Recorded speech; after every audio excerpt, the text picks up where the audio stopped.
This video contains descriptions of real historical events, including death and disturbing subject matter. All content is presented for educational purposes based on verified public records. Viewer discretion is advised. In June 1912, in a small Iowa town, 8 people were killed in their beds in a single night. 6 of them were children. The killer covered every mirror in the house. He drew every curtain. He covered the victims' faces. And then, the evidence suggests, he sat in the dark kitchen and waited, for hours, before he left. Who walked through that house in the night, and why has more than a century of investigation never given the town an answer? Villisca was a small farming town in southwestern Iowa, the kind of place where everyone knew everyone, and doors were rarely locked. In 1912, it was prosperous and quiet, a town that believed nothing very bad could happen within it. At the center of this story is the Moore family. Josiah Moore, a well-liked businessman in his 40s. His wife, Sarah, and their 4 children. Herman, 11. Catherine, 10. Boyd, 7. And Paul, 5. They were, by every account, an ordinary, happy, church-going family. On Sunday, the 9th of June, the family attended a children's program at their local church. Catherine Moore had invited 2 friends to stay the night, 2 sisters. Lena Stillinger, 12 years old, and her younger sister Ina, 8. After the church event ended, a little before 10 in the evening, the whole group walked back to the Moore house together. 8 people went into that home for the night. 2 adults and 6 children. The Stillinger sisters had asked their parents for permission to stay over only that afternoon. It was a small, last-minute decision, the kind no one thinks about twice. It placed 2 extra children inside the house on the worst possible night. The town went dark and quiet, the way it always did. Lamps went out across Villisca. The Moore house fell silent. But somewhere in that silence, the people inundated with sleep did not know that they were not alone in the house. Someone was already there, in the dark, waiting for the lamps to go out. Investigators later pieced together a chilling reconstruction of the night, from the position of the bodies and the evidence in the house. The killer is believed to have entered the home while the family was still at church, and to have hidden in the attic, waiting. When the house was dark and everyone was asleep, sometime after midnight, he came down.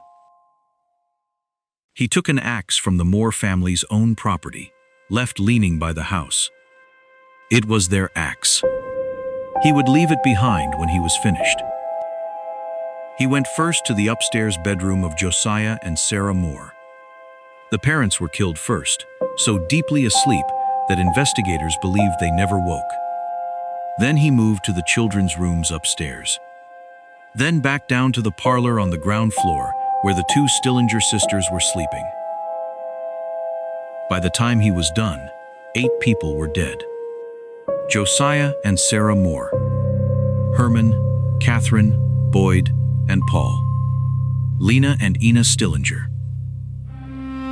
The youngest was 5 years old. But it is what the killer did after the murders that has unsettled investigators for over 100 years. He did not flee into the night. He moved through the house with what can only be described as terrible calm. He went to every room and covered the faces of the victims with bedclothes and fabric. He covered the mirrors in the house and the glass in the doors with cloth and clothing. Every reflective surface, as though he could not bear to be seen or to see himself. He left the axe in the downstairs room with the Stillinger sisters, wiped and leaning against a wall. On a table, he left a plate of food. In the kitchen, a basin of bloodied water where he had washed. And on the floor, strangest of all, a slab of bacon, wrapped in a dish towel, taken from the icebox and left beside the axe, for reasons no one has ever explained. A lamp was found at the foot of the parents' bed, its chimney removed and set aside, burning low. Another lamp, similarly altered, was found downstairs. The killer had adjusted the lights to burn dim while he worked and while he stayed. Because the evidence suggests he did stay. The careful covering of every face and every mirror. The washing. The food. The dimmed lamps. This was not the work of someone who killed and ran. This was someone who was in no hurry at all. The murders are believed to have happened around midnight or shortly after. The bodies were not discovered until the following morning. For hours, in the small, dark hours before dawn, the killer was alone in that house with what he had done, and he chose to remain. The bodies were found the next morning, the 10th of June. A neighbor noticed that the usually busy Moore household was silent, the curtains all drawn, the animals untended. Josiah Moore's brother was called and let himself in. What he found inside ended Villisca's belief that it was a town where nothing bad could happen. And then the investigation made everything worse. Word spread through town within the hour, and before the scene could be protected, dozens of curious residents walked freely through the house. They moved through the rooms. They handled objects. Some reportedly took small items as grim souvenirs. Whatever delicate evidence the killer had left, fingerprints, traces, the fragile order of the scene, was trampled into uselessness before any trained investigator arrived. The investigation that followed was long, bitter, and ultimately fruitless. Several suspects emerged over the following years, and each theory had its believers and its holes. The first serious suspect was a traveling minister named Reverend George Kelly. Kelly was an unusual and troubled man who had been in Villisca the night of the murders and left town early the next morning. Years later, he confessed to the killings. Then he withdrew the confession, claiming it had been coerced. He was tried twice. The first trial ended with a hung jury.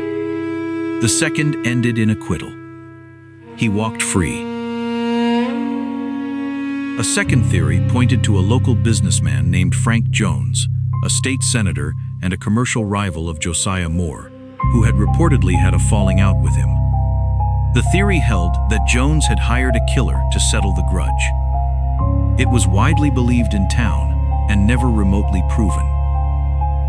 A third theory focused on a man named William Mansfield, suspected by some investigators of being a traveling serial killer responsible for similar axe murders in other states around the same period.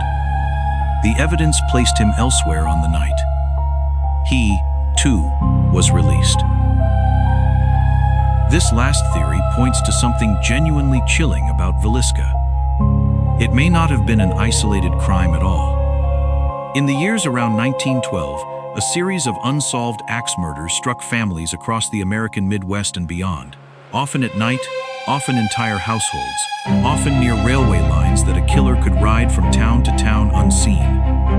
Some researchers believe Villisca was one stop on a much longer and darker journey, committed by a man who was never named, never caught, and who simply vanished back onto the rails. No one was ever convicted of the Villisca axe murders. The case remains officially open more than a century later. The house on 2nd Street still stands. It has been restored to look exactly as it did in 1912, and today, people pay to walk through it, and some pay to spend the night inside. The 8 victims lie in local cemeteries, the 4 more children beside their parents, the 2 Stillinger sisters not far away. What happened to them was witnessed by one person only, and he covered every mirror in the house so that not even his own reflection would remember his face. 8 people went to sleep in a house in Villisca on a warm June night. None of them woke. The man who killed them washed his hands, ate, covered their faces, and stayed in the dark with them until he was ready to leave. He walked out into a sleeping town and into more than 100 years of silence. No one ever learned his name. If you want to go deeper, the story of the Flannan Isles Lighthouse is waiting for you.